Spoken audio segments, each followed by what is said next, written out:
So ladies and gentlemen, as you can all see with the title, the thumbnail of this video, we have to check out this speech JD Vance just gave in Munich in front of European leaders about the direction Europe as a whole is heading in with criminalizing things such as free speech. Let's just think about this for a second. It took an American politician flying all the way to Munich and getting up on that stage and saying what he said, standing up for what's right, standing up for freedom of speech, calling these people out. Will you see a European leader getting up on that stage and saying what he said? Nah. Will you see a British leader getting up on that stage and saying what he said? Absolutely not. Because for those of you that don't know, by the way, we have a government over here that like the idea of arresting people for mean social media posts, or even arresting people for praying silently near abortion clinics. Sounds perfectly normal, doesn't it? No. Sounds like something you'd hear out of George Orwell 1984. It's a great time over here. It really is. Now, I'm not going to waste any more of your time. Ladies and gentlemen, we're going to get straight into this one. We'll check out an article first, and then we'll take a listen to the amazing speech JD Vance gave. But before we do get into all of that, if you could, as always, make sure to leave a like rating, as it really helps out the video. If you're new, hit that subscribe button, turn on bell notifications so you never miss a video, comment on this video, share this video, follow my socials down below in the description, and let's get into it. So the Daily Mail have reported JD Vance torches European leaders for criminalizing free speech in extraordinary Munich speech. Vice President JD Vance took his culture war to Europe on Friday, warning that its greatest threat came not from China or Russia, but from within, as he delivered a blistering attack on what he said was the continent's retreat from its traditional values. Yeah, look, we're always told by the mainstream media, the liberal mainstream media, we have all of these external threats, and we must only worry about these things. But they never talk about the things going on closer to home. Because I tell you, we have people in charge who do not care about the average citizen, about the average person, and they are not serving their best interest. Who are they serving? Well, the top. The elite. Vance said free speech and democratic institutions were being eroded in an address to the Munich Security Conference. Completely agree. He accused European politicians of forcing people to shut down social media accounts and urged leaders to do more to stem illegal immigration. Oh, don't talk about illegal immigration, my friend, because you can't even talk about it in this country without being viewed as hateful, mean, blah, blah, blah. It's not getting out of control. Absolutely not. Vance reserved particular scorn for America's closest ally and the case of a British man arrested after praying near an abortion clinic. Europe faces many challenges, but the crisis this continent faces right now, the crisis I believe we all face together, is one of our own making, he said. If you're running in fear of your own voters, there is nothing America can do for you, nor for that matter is there anything you can do for the American people who elected me and elected Trump. If his audience of European VIPs had expected Vance to discuss the future of the war in Ukraine, outlining Donald Trump's peace plan, they were in for a shock. Yeah, I don't think they were expecting this speech. Not at all. Some shifted in their seats as he attacked European politicians head on. I wonder why. Is it because he's saying the truth and they don't like it? They get very uncomfortable? Most likely. But now, enough of this article that just gives you a brief overview of what went on. We're now going to get into some of it. We have Greg Price posting on X. JD Vance went to the Munich Security Conference and roasted the entire continent of Europe for being petty tyrants and criminalizing freedom of speech, including a British man arrested for praying at an abortion clinic. Absolutely insane. And unfortunately, when I look at Europe today, it's sometimes not so clear what happened to some of the Cold War's winners. I look to Brussels, where EU commissars warn citizens that they intend to shut down social media during times of civil unrest the moment they spot what they've judged to be, quote, hateful content. Or to this very country, where police have carried out raids against citizens suspected of posting anti-feminist comments online as part of, quote, combating misogyny on the internet, a day of action. What? I look to Sweden, where 2 weeks ago the government convicted a Christian activist for participating in Koran burnings that resulted in his friend's murder. And as the judge in his case chillingly noted, Sweden's laws to supposedly protect free expression do not, in fact, grant, and I'm quoting, a free pass to do or say anything without risking offending the group that holds that belief. And perhaps most concerningly, I look to our very dear friends, the United Kingdom, where the backslide away from conscience rights has placed the basic liberties of religious Britons in particular in the crosshairs. A little over 2 years ago, the British government charged Adam Smith Connor, a 51-year-old physiotherapist and an Army veteran, with the heinous crime of standing 50 meters from an abortion clinic and silently praying for 3 minutes.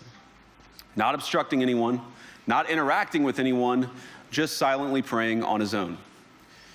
And after British law enforcement spotted him and demanded to know what he was praying for, Adam replied simply, it was on behalf of the unborn son he and his former girlfriend had aborted years before.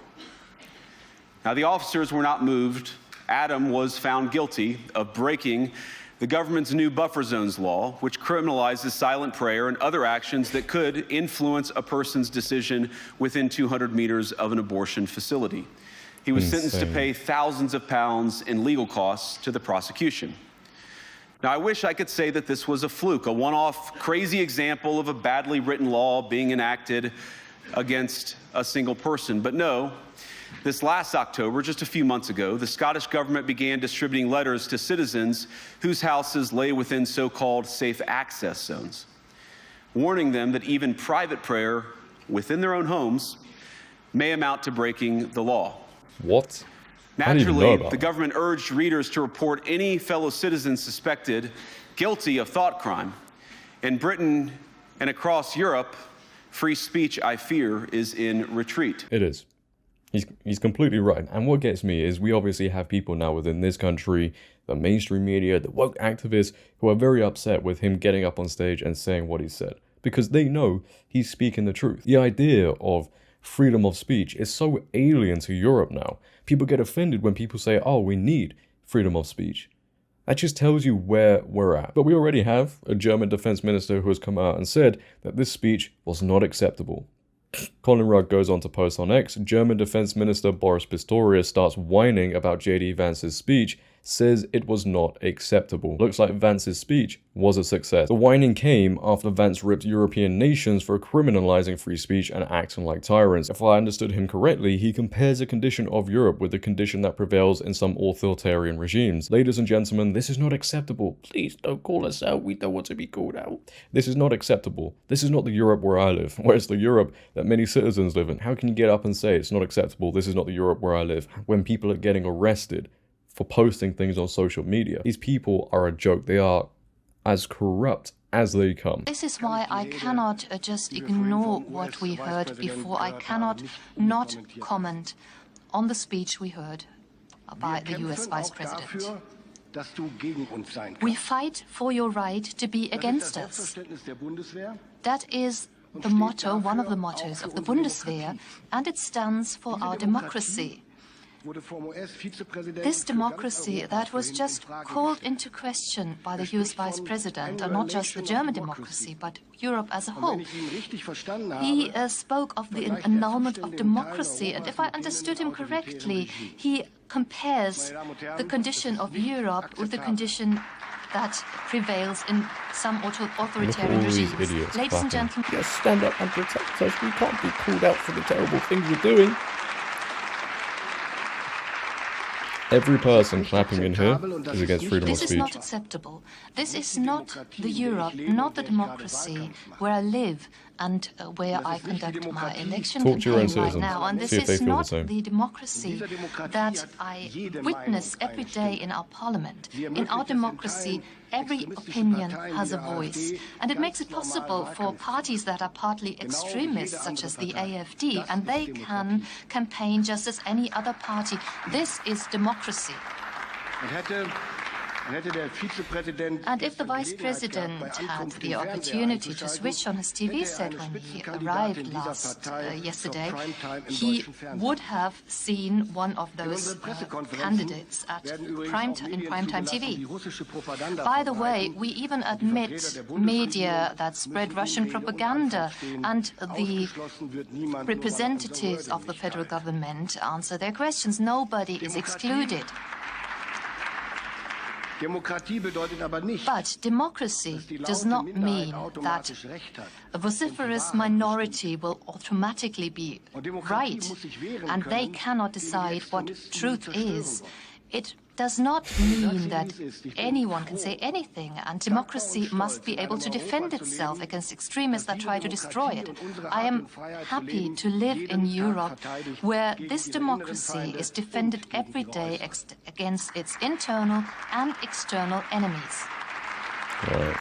Yeah, enough of that crap. Let's just get into some of the reactions to this speech. We have someone here who says, when the VP is ruffling feathers, you're doing something right. I would be concerned if we sent the VP to Europe and no one was offended. We have somebody posting here, just to be clear, this is the freedom of speech people enjoy in Germany. German woman given harsher sentence than for calling him pig. What? This clown has a nerve to stand up there and say what JD Vance was saying was unacceptable. Yeah, this is pretty much the reaction we're seeing here. Free speech is dangerous unless liberals control it. You would not understand, and British people watching right now will know what I'm on about, the propaganda we have in this country about how terrible the Trump administration is, how mean and hateful these people are, transphobic, they're bigots, misogynists, whatever, every single day, right? Every day you will find a news outlet criticizing the Trump administration, but they won't even criticize the Labour Party that is destroying the country. This is how much they don't like being called out.